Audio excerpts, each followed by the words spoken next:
Hello, I'm Jonathan Munoz, and today I want to give you a little talk on what to do or what to focus or what to keep in mind when your interviewer is a pulmonary and critical care medicine doctor.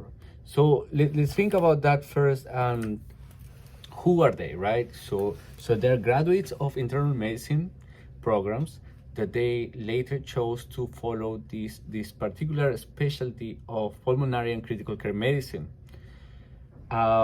Within that specialty, they also have little paths such as sleep medicine, interventional pulmonology, and they divide their work mainly in the ICU, and they also have an outpatient clinic. And within that clinic, they treat the most not simple ones. I don't want to minimize what they do, but they treat conditions that are the day-to-day pulmonary complaints like COPD, pulmonary fibrosis, asthma. I don't know. They are part of the workup for lung cancer too, and in the inpatient setting, they were talking about their job or their work mainly assigned to the ICU unit, but they also do consults, interdisciplinary or on different wards consultations.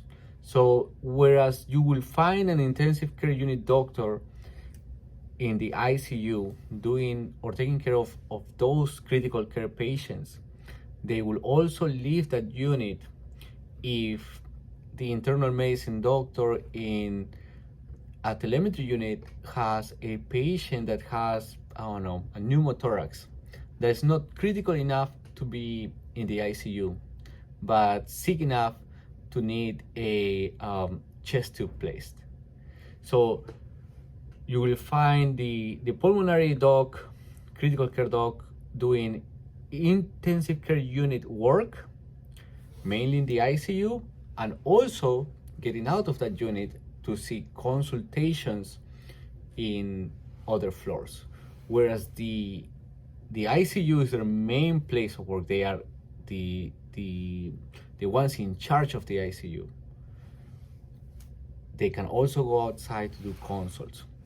So, whereas in the ICU, it's more fast-paced, life-saving, critical care, and they have to constantly be intubating. They constantly have to start doing lines, arterial lines, central lines. They constantly have to call other doctors to come and immediately evaluate a patient. For example, let's say a patient that has respiratory failure. We didn't know why at the beginning, that's why he's intubated, and now we found out that he has a bowel perforation. So right away, the intensive care unit doctor has to call a surgical consultation, and this surgical consultation doesn't take forever to come. It's not like it's an appendicitis case.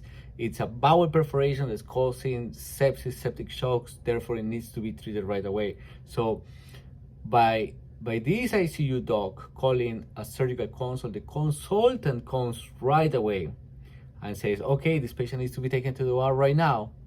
So see, it's different than if you see a patient with acute API and you think, oh, okay, so he will need surgery, but it can wait. It doesn't need to be done within the next hour. See, the approach is different.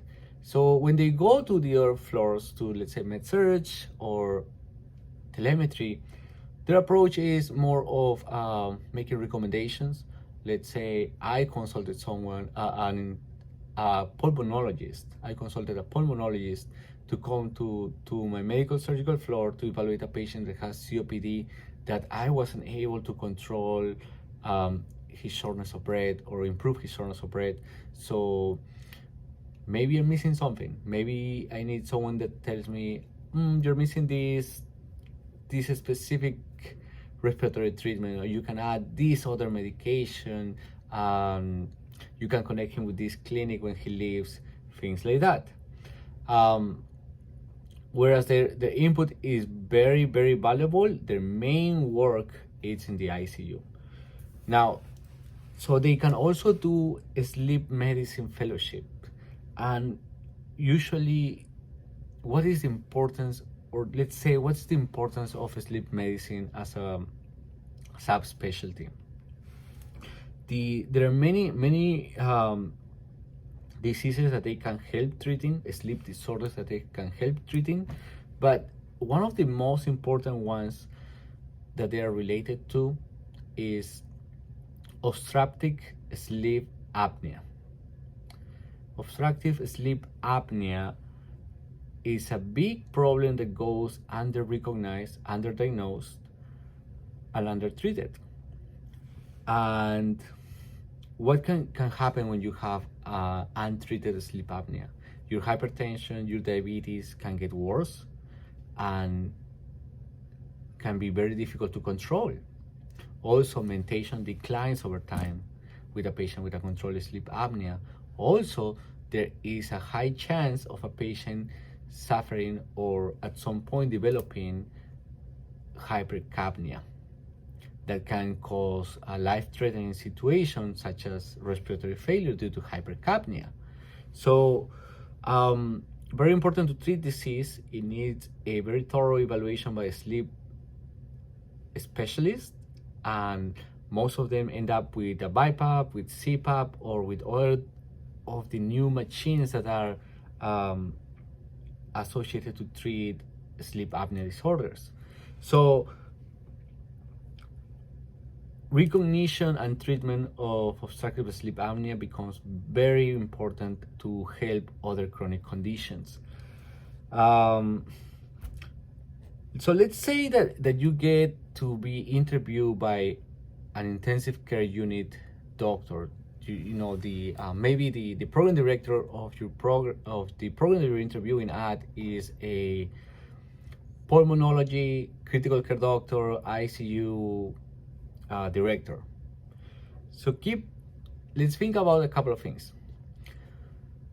To be a program director and to be a pulmonologist critical care, he probably has been at this institution for a lot of years, almost forever, and has reached that status.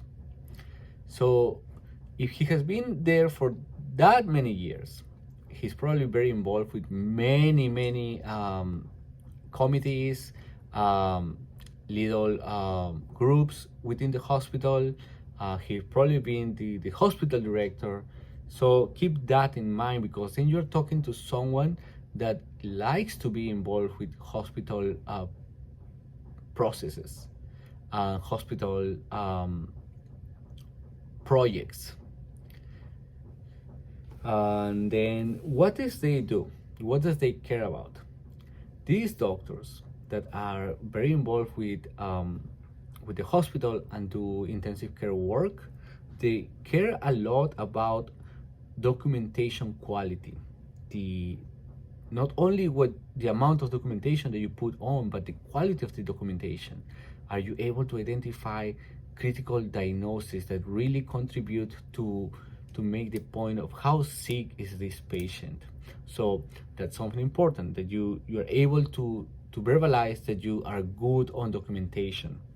The next point is, what does they do? They do intubations, lines, critical care management, and one thing that most doctors are always lacking is on management of endocrine pathologies.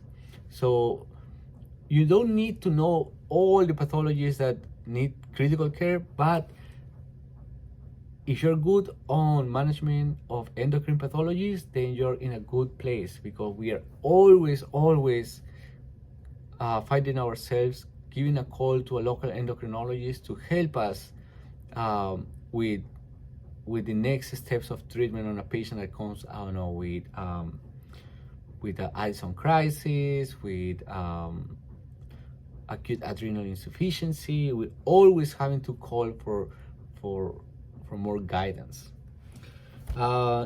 These doctors, these critical care doctors, they also like, or they are very involved with the multidisciplinary teamwork. Why? Because of the nature of their work. They stabilize a patient, but once they find out what is the reason for this patient, the compensation, they have to right away call the pertinent person. We need a surgeon, we need a GI, we need a dialysis doc or nephrologist. Then see, the nature of their job requires multidisciplinary teamwork. And as a as a critical care doctor that faces these end of life situations, they have to be well versed, and they put a lot of emphasis on end of life conversations, identification of goals of care early on the hospitalization. Why? Because they can be treating a patient that has severe respiratory failure due to COVID, and if they didn't find out their goals of care, if they didn't find out that this patient does not want to be intubated if it comes to that need, then they will be intubating a person that doesn't want to be intubated. So for them, it's very important to identify goals of care early in the hospitalization process. And with that, I mean to clarify if this patient has a full code or a DNR in their wishes. Full code meaning I want to be resuscitated and intubated, and DNR meaning do not resuscitate me and do not intubate me. So that concludes all I wanted to say about interviewing with a critical care pulmonology doctor. Keep those points in mind. So if you are one of these applicants that is well versed on endocrine management, on documentation, on end-of-life conversations, bring it up when you are asked about your strengths, when you're asked about your academic focus, when you're asked about why do we need you in my team, when you're asked about what are you bringing to the table. This is what you're bringing, and this is important for you, and it's going to be important for him too, because that's what he deals with, that's what he thinks he needs on his team. So that's it for today, and good luck with interview season.